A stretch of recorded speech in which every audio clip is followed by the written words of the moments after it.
I never liked nightclubs. The noise, the chaos, the sweaty bodies grinding against each other, it always felt more like a desperate cry for attention than a celebration of life. But that night, I found myself in one anyway, sipping on a watered-down cocktail while trying to spot my wife through the pulsing lights. Her name's Amber. We'd been married for 6 years, the kind of couple who still held hands at the grocery store but hadn't made love in almost 3 months.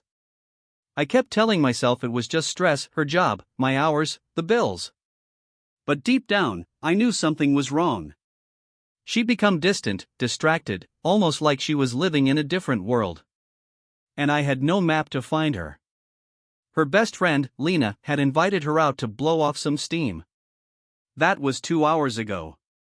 I just finished working late, and instead of heading home, I made a detour to the club they'd mentioned in passing, Velvet Room. Curiosity, concern, maybe even paranoia, I don't know what drove me there, but something did. As I walked through the crowd, the music thrumming like a second heartbeat, I saw her. Amber. She was at the bar, laughing, leaning in way too close to the bartender.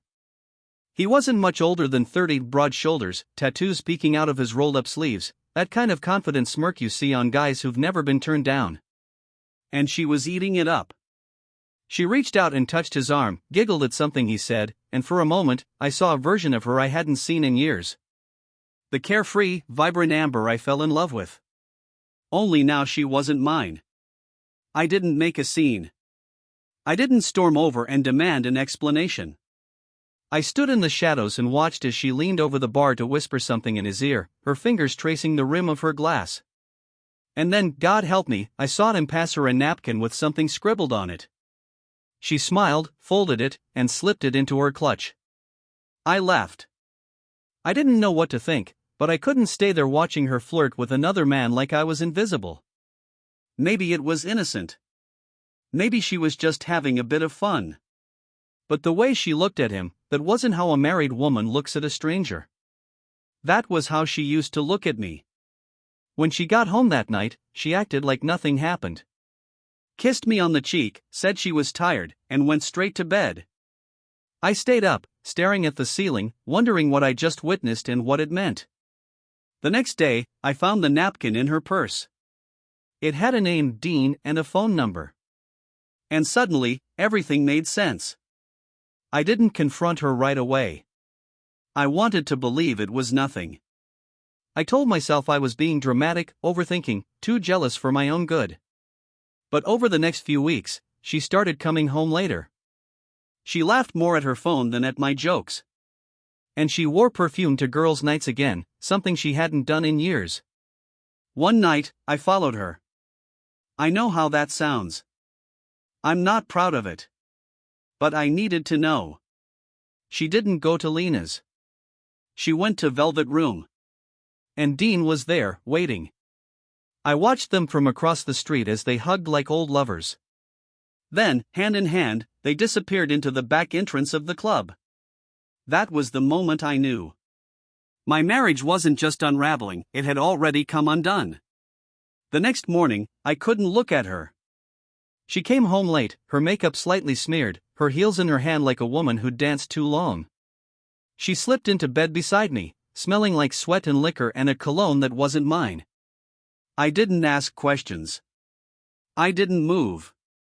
I just lay there, staring at the ceiling in silence. But something shifted in me. I spent the next few days in a fog, going through the motions. Work, errands, small talk, it all felt mechanical.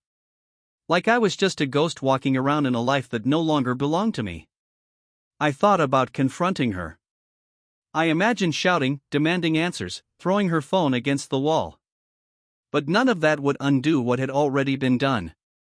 I needed a plan. I needed to leave with my dignity intact. I called in a favor from a friend who worked private security. I needed proof, clean, irrefutable, undeniable proof. Not for the courts. Not even for revenge. For myself.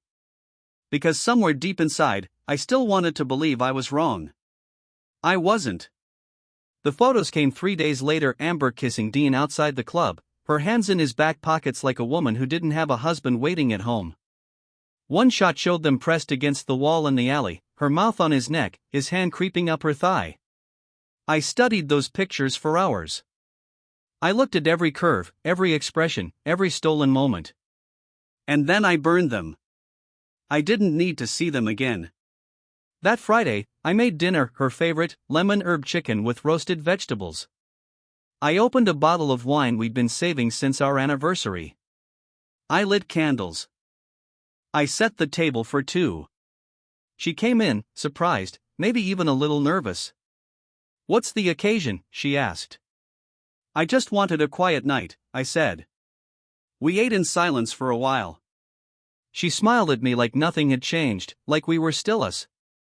And I let her pretend. I let her finish her wine, compliment the chicken, laugh at a joke I barely told. Then, when she reached for her second glass, I slid a manila envelope across the table. She paused. "What's this?" "Open it." She did. Her face fell the second she saw the first photo. She didn't flip through the rest. She didn't need to. Her hand trembled. Her lips parted, but no words came out. "How long?" I asked, my voice steady, almost eerily calm. She stared at the photo, then at me. "It was just a few times." "Don't lie." "Not now." Amber looked down, her shoulders collapsing in on themselves. "Since late summer. We met at the bar after Lena's birthday. I didn't mean for it to happen." "You didn't mean for it to happen?" I repeated, my voice sharp for the first time. "You planned it. You dressed up for it. You hid it. You lied to me every day and then came home and kissed me like I was a fool." I was confused. I felt seen by him. I felt alive. I stood up. "I hope he makes you feel alive every day for the rest of your life. Because I'm done. I won't beg. I won't fight. But I won't be your backup plan either." Tears welled up in her eyes, but I didn't wait to see them fall. I walked to the bedroom, picked up the overnight bag I'd packed, and left the house I used to call home. I stayed with a friend that night. Eventually, I filed for divorce. She didn't contest it. We sold the house. Split what we had. She moved in with Dean, at least for a while. It's been a year now. Sometimes I still catch myself thinking about her. About us. I don't hate her, not anymore. I've realized that hate is just love with a wound it never learned to let go of. And I've let go. Not because I'm noble, but because I deserve peace. I deserve more than half-truths and late nights and lipstick-stained lies. I still don't go to nightclubs. But I've started dancing again, just for me. And it feels good.